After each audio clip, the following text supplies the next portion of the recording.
stuff up under here. It's really poor quality picture. So that's all sprayed. I mounted this temporarily. Ooh. And mounted this. I also, in the front, put the transmission side of the, or the engine side of the bell housing, whatever, the engine side of the tranny case on, and I have that flange there. So now I'm going to take my measurement for my driveline length. What I'm gonna do is tie a wire, some extra wire around here, this flange, and around that flange. And then I will probably cut it or make a little mark on where the wire crosses over the flange here on both sides, and then I'll know the length that I need for my tunnel. For my driveline to go through my tunnel. I mean, like this. Got this wire tied around there. And around this flange. So I'll just make a mark here and down there. And I have accounted for, I'm hoping to tuck the driveline up on this side as much as I can. So there's like a little bit of slack, as you can see. I'm pulling it tight. And I'm gonna think about it for sure before I make a final measurement. But the nice thing is there's a little bit of room for to be wrong because of the slip joint, right? But obviously you want the slip joint to be able to function properly, so it needs to be at the right in the midpoint of the slip joint. So there's that.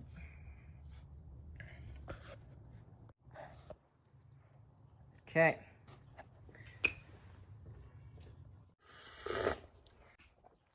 It's another day, but it's the same video.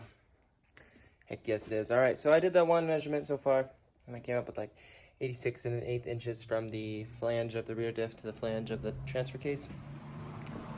And I plan to do that like 8 more times, just so I can take an average and have the best guesstimation there. I'll show you what's going on. I've only got the one measurement done, like I said, but then I got curious. I measured the length of the driveline, and it seemed like just a hair shorter. But everybody and their mom on the internet says that these drivelines have to be shortened, no matter what, whichever the Honda chassis you use. But so this is the matching flange, as you can see, Wagovan bolted up, and then I have jack stands under here to hold the driveline up with kind of where it'll go. This is a slip joint, right? It goes back and forth. There's like a joint here. It has the ability to move in and out, so that way when you're smashing VTEC, there's room to not just bind all this when your engine torques back. So I will mention that this is pretty much fully loaded in, and it needs to be a little more pushed that way. Show you my clearance, sort of, with just however I have it on jack stands here. It's hard with that sunlight over there. There's some space up here still. There needs to be a little. This is coming pretty close to this e-brake cable that you can't see.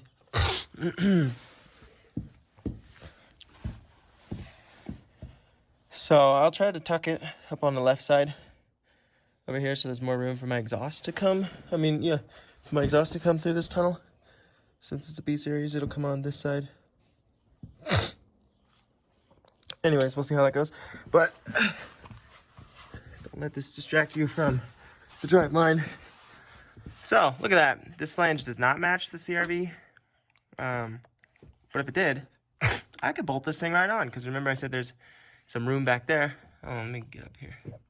There's some room back there in the slip joint. So I really don't understand why does everybody on the internet say that it has to be shortened, has to be shortened, has to be shortened. Because if this was the right flange, which you can press, you just get the right CRV flange on here, that would work. That would be super. You could do that at home even. Wouldn't need to rebalance, wouldn't need to take the time to go to shop, all that. So I'm not sure what the deal is. I want to post up on all-wheel drive group and be like, hey guys, what the heck? What's up with this misinformation? So anyways, now that I know that, I can take the overall, I can take the length of this and just call it, you know, I want my driveline to be this length in the end after all the work is done to it. So I'll go ahead and show you what work is going to be done. Okay, so here is my driveline, and so Speed Factory got me onto this. They did it again. They what I'm doing here is I'm upgrading these guys to a larger diameter, so they'll be stronger. Here's the old ones that are much smaller in diameter than these guys. So, got some allergies going on. Speed Factory tells you to buy this set of things from the internet, which I've done. It goes around $250 or so. And then you gotta buy these little adapters. So I will explain from the start to the end. Okay, so here's this flange, which takes place of that one. It accepts the larger diameter yoke. I think that's called the yoke. And it does two things. It allows the driveline to be bolted onto the CRV transfer case, whereas this bolt pattern is different. This will not bolt on, this will. So two birds, one stone. This guy will get welded onto here, cut that other guy off, and install that. Boom, that side is done. I'll show you the slip joint. So like I was explaining, slip joint, okay. So everything stays the same until you get back here. This is for the rear part of the driveline.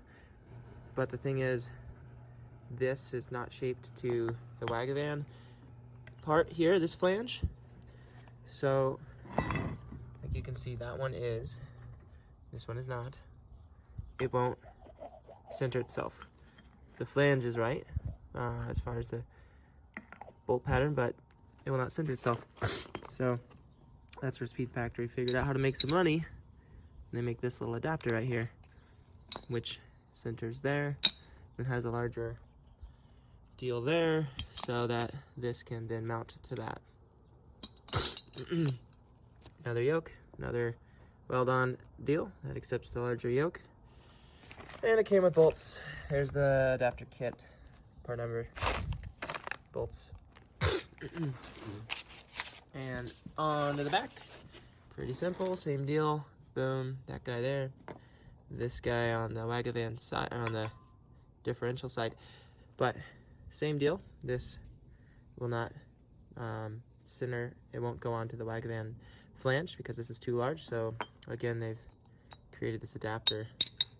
So same dealio. This guy will go in between the this flange and the differential. So there's that. I'm gonna, again, like I said, I'm gonna just keep taking more measurements, more measurements. Probably throw the driveline up one more time to make sure I feel good. I do think that the natural, or whatever the original length of this is how long I'm going to need the overall length to be. So keep in mind I'm adding the width of this in two places, and I'm not going to assume that these are all exactly the same, although maybe they are as far as length. But anyways, in the end, I'll take all the parts in my final measurement and I'll bring it to a machine shop and I'll say, here, or a driveline shop, and I'll say, here, take this, make me this, take my money, do a good job. So on to more measuring.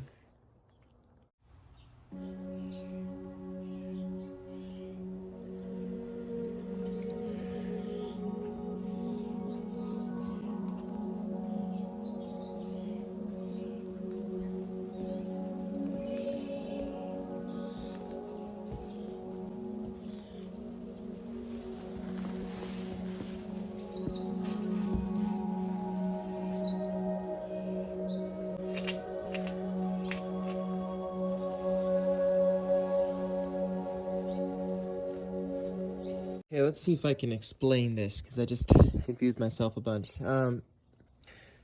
I put the driveline up, as you saw before, and I positioned it exactly where I believe it needs to go. Obviously, I don't have the brackets welded up yet to mount this, but I think it's going to be pretty close.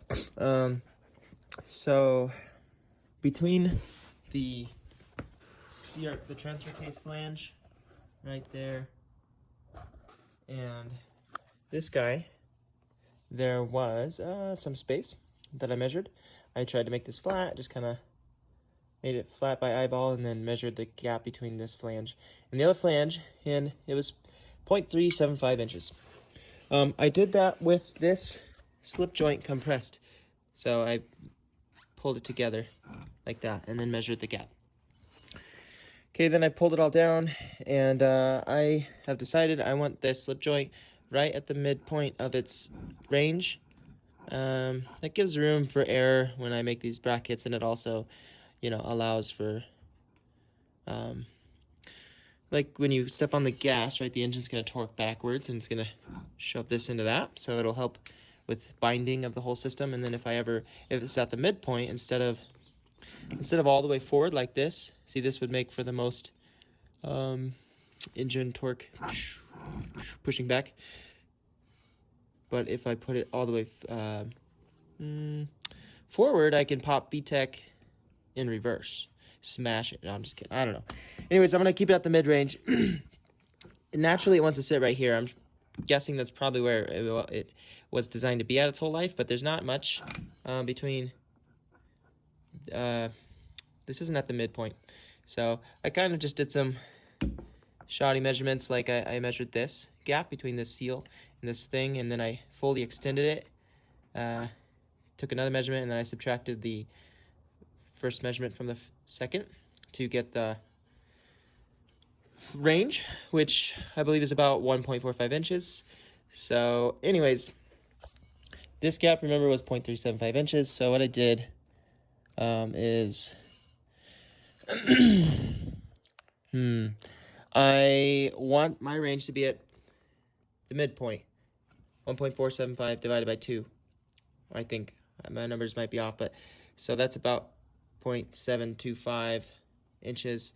So I'm going to imagine I'm pulling this out till this flange meets the other one. So then I would take up 0.325 inches that was there, the gap that was there, you know.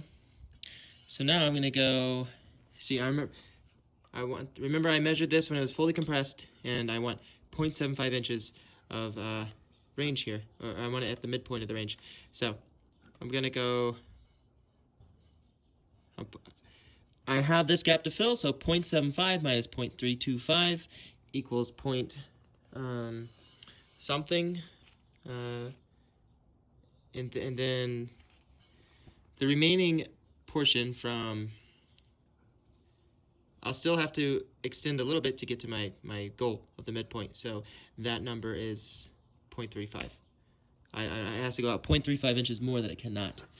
So what I will do is subtract 0.35 from the overall length of the whole drive shaft when it's compressed, leaving me with 85 inches, 85.15 inches numbers. So I have my final measurements. There's still some room for error, like I said, because I have to make some brackets up there, but there's not really, I can make my brackets adjustable possibly. I don't think it's going to be an issue. I need to buy or borrow or steal a welder to get that done. But so driveline, this number all this time, I've probably been out here messing with it for a couple hours trying to make sure I get things right. That number is, if someone would have just sold me that number and said, yeah, that's the number, would have been nice. But so let's see, the stock driveline, don't these are like only I can understand, right? The stock driveline length is 85.5, and now I want it to be 85.15. So it needs shortened. But this is also including, like, I'm going to bring this all to the machine shop and say, here, make everything 85. I want the whole entire length to be 85.15, including the 2 speed factory flanges, because those have to go in between the original 2 points. So this actually will be less than my measurement, but in totality, I will have 85.15 inches of Driveline-ish stuff up in between there. So if that confused you, well, it's my fault, because it was hard to explain, because I had a hard time trying to wrap my head around doing some weird measurements with this seal and that thing and whatever, but I think it's gonna work out. Okay, so I'm gonna load this up into my car. Today's Sunday, so that tomorrow I can figure out who does good stuff and bring it on over to where it needs to go. Got this place, showed him a box of stuff. At first I told him it was Honda, and he said no, only American stuff. But then he saw this box of Spicer parts and he said, oh, American stuff. Anyways, this is too small a diameter for this. Like, it will probably just rattle around in there if I cut this off, is what he's telling me. And we were talking about getting the proper pipe and then maybe machining the outside so it'll fit in here as like a collar, and we could put that in snug. But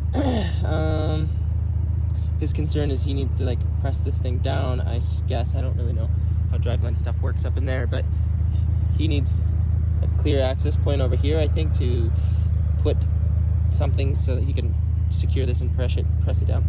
But there's a yoke here, which he seems not familiar with. I don't know. So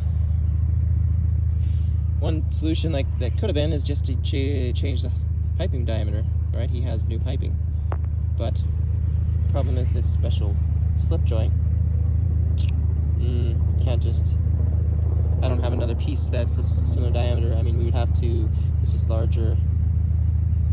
Yeah, it could get weird. I'm not exactly sure yet. First, when he saw this, I don't know why, but he said it's throwaway stuff. And then later he's like, is that from a van or something? And I'm like, I mean, kind of, not really. He's like, I told him Wagovan, and he's like, yeah, that's a van. Oh, that's like an $800 piece, right? Anyways, he said someone came and bought one from him once. So I gotta figure this out here. He can custom this whole thing, but just changing the tubing to the one that matches that smaller diameter tubing. But I still have to deal with the backside.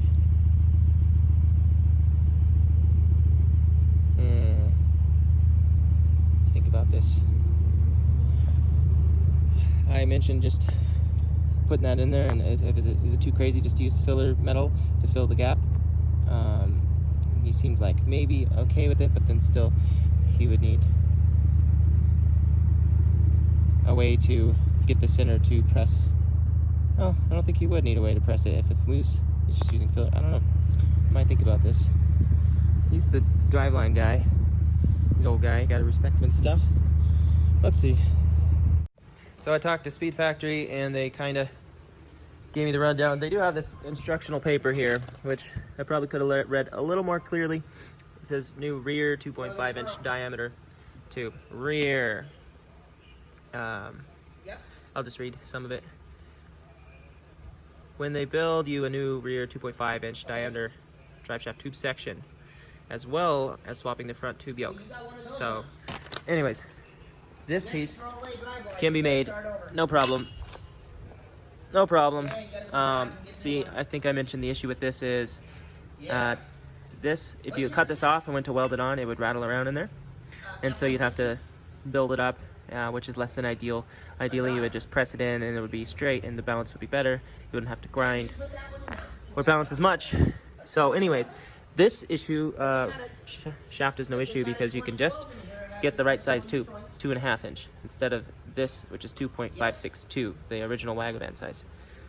So, the issue with the front, the reason why you can't just change this one is because this slip joint right here is the same size as this tube, right? And using this smaller diameter tube would just, you'd have to like flare this or do some janky stuff.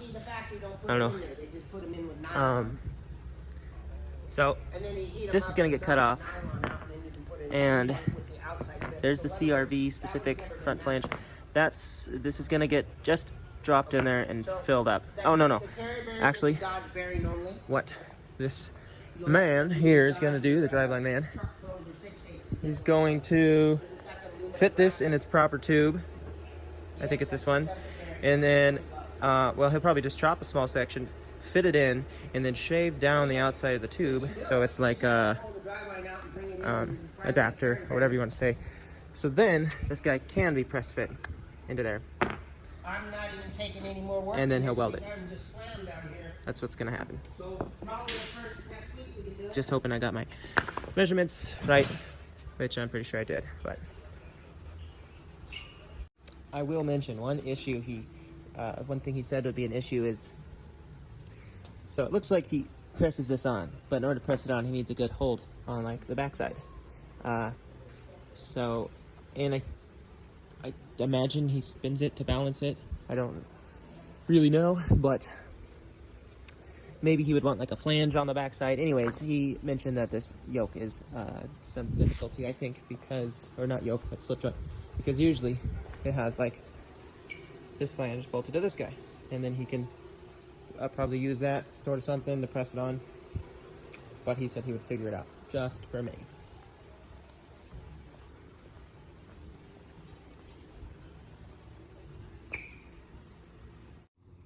So this fine young gentleman's gonna mow his lawn over my video. So, shop, Driveline shop, the goods. We got the goods. Oh, I almost forgot. Anyways, let's see. Here is my completely new Driveline, never been wagoed. Like, this is the new size, 2.5 inch, and these are the new dealios with the larger yokes and all that. And my original deal on this side, what he did was he pressed this into the proper tube, a little small piece, and then he ran the tube on a lathe so that it would press fit inside of this. So it's probably very thin. That way he could push this in. And then his next issue was how he would rig this up, because normally you just have like 2 flanges, I think, and he has fixtures where he's able to mount the opposite side flange to. Oh, thank you, sir. I'm gonna grab that other piece of Driveline too. Oh yeah. Unless you want it for your Wagovan project.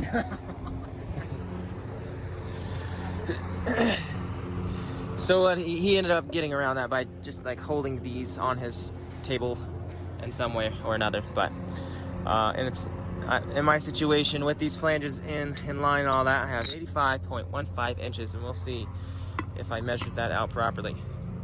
Thank you. So I got this original Driveline. Still got the bolts that I'll use, and I'll see if somebody else can use this. Not really sure where they'd be able to use it, but there we are. All right, so I've got the Driveline mocked up again now that it's modified. It's all real loose right now, loosely mocked up. So the front's bolted to the transfer case, and this section is held up here. Shh, doggy. Quit it. It's me. Lola. Fuck. It's hard to tell at the moment. Girl, I'm gonna beat you. Quit. It's hard to tell at the moment where my slip joint is at, but I believe that was much closer. Anyways, looks like I got some good slipping range. I'll have to figure that out a little bit more later, but anyways, this looks pretty good. There's my Speed Factory spacer. Everything is loose. There's just a bolt loosely holding a different portion right there. Yeah. Basically, what I'm trying to say is it looks good. Looks like I made the right measurement. Looks like this is gonna work out, so next step is to build my brackets down here. You know, I could have thought really hard and move this viscous coupler back like a little bit. That way it's not so close to this, which would simplify making my new brackets. Probably, but you know, I'll have to work around being very close to this, or I could easily remove it. It's an exhaust hanger though, so I'll probably leave it anyways. I'll figure out how to get this all just nice and over there. See that? Less than ideal, but it's okay. Anyways, I might have to bend these up to get it just as close to this wall as possible. It's probably, oh, it's touching a little, super close. So, just so I have a little more room here, just make my exhaust just a little higher up. There's the other speed factor spacer. Quite satisfied. I'm gonna work on getting the welder. Oh shit! Alright, so here we are. I've been slacking kind of on the uploads and stuff. This car looks quite similar to what it has been, but also I've been kind of planning to post this video for a while. I've been just kind of recording only Driveline things, but I have been doing many other things, and also this whole thing has been kind of overwhelming, so instead of focusing on recording and all that, I just started going at it. Sorry. If you have any specific wonders or questions, let me know, and I will answer anything that I can. So, anyways, here's the rear diff spot.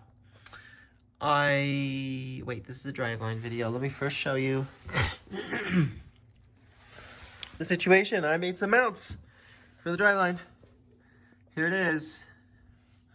I'm still a new MIG welder, so that's gonna hold.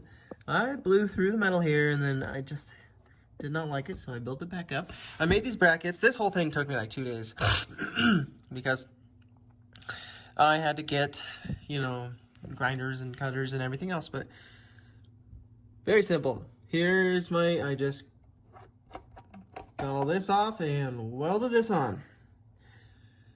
I figured this was the perfect angle. I made this a stud. I decided to go with this being a stud.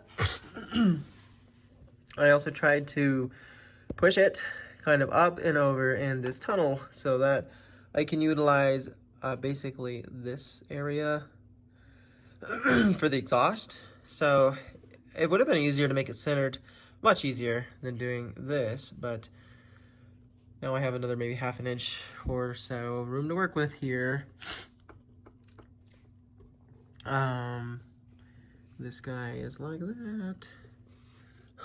There's kind of a design flaw here because this stud is yeah, I had to make it this short in order to get a nut on, and there's not really a proper tool to use other than an open-ended wrench sideways on the nut, you know what I'm saying? Anywho, it'll be fine. I would have to bend this a little bit straighter, which would not be very adequate for the perfectness that's going on here, but anywho, let's not get obsessed. So here's the front bracket. Yeah, it worked out. It worked out. I think that it's plenty strong. Like, this metal is very thin. I blew through this super easily, but also I'm a novice welder. Very thin, but I think that this is plenty strong for what it is. I don't really think this is going to have, yeah, there's going to be a little twist. I don't think it's going to have much force exerted upon it. It's probably just going to go, for the most part, from the transmission straight back. Well, this is kind of, okay. Here's the other bracket. There it is. So what I'm going to do is clean it up. I'm going to clean it all up as best I can, and then take the Driveline down. And I'm going to spray that undercoating stuff on all the fresh metal so it doesn't weld when I go and drive. Look at that one. That one's good. There was quite the gap here that needed bridged, so Alright, so I'm gonna cut this video and make an update video.